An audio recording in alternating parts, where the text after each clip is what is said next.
Oil is a viscous liquid derived from petroleum, especially for use as a fuel. Oil is used in carpets, soaps, glasses, insulation, electronics, solvents, insecticides, heart valves, ink, shower curtains, upholstery, vehicles, obviously, and of course, petroleum jelly. Whatever that is. Essentially, oil is very, very important, but unfortunately, it is a finite resource, which means it will run out at some point in the future. In recent months, a multinational price war has taken place, driving the global price of oil down. The recent problems with oil have all stemmed from the issue of oversupply.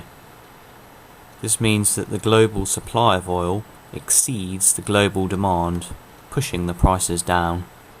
However, in the past few weeks, the prices of oil started to rise again. Goldman Sachs says that the imbalance between supply and demand may be correcting faster than they had expected. However, some economists are not convinced. Adam Longson believes that the poor physical market response suggests the worst of the market oversupply may not be over. The prices of oil are constantly fluctuating due to a variety of reasons, including natural disasters, political instability, and production costs. These factors cause the supply curve to shift to the left. However, it can shift to the right as well. The constant development of extraction technology and fewer international sanctions have helped the supply curve to shift to the right. But it's not just supply that has been shifting recently.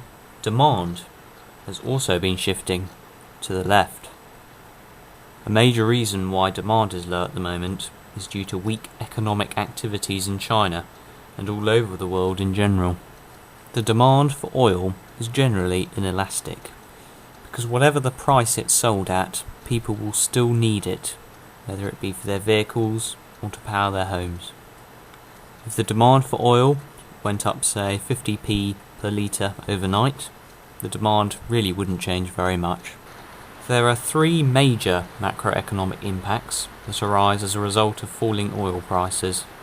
They are low inflation, high GDP output, and a balance of payments. Both low inflation and high GDP output are good impacts, providing that inflation does not fall too low and turn into deflation, and GDP output does not become unsustainably high. Both of these things are caused by a shift in the short-run aggregate supply to the right. The impact on the balance of payments, though, can have both positive and negative consequences. Oil importers will benefit from a falling oil price because the value of their imports will drop. This will reduce their current account deficit. However, for exporters, a falling oil price will do the opposite, reducing the value of their exports and causing a lower trade surplus.